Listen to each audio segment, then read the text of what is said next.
Today we are going to put the Volta HV series online. You go into the UDAN HESS app. You'll create yourself an account. You go to your account details, configure Wi-Fi.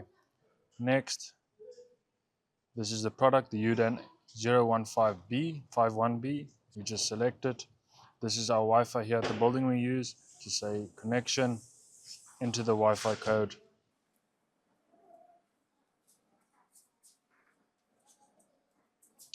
The matching was successful. Back to home, devices. Then I go look for my device, just refresh it.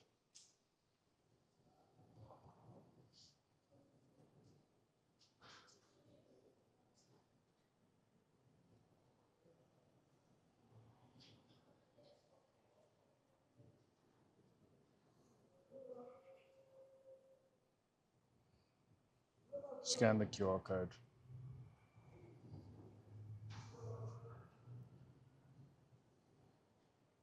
And there you have it. There's not very much information you can see here, only percentage and voltage and the charging kilowatts for the day.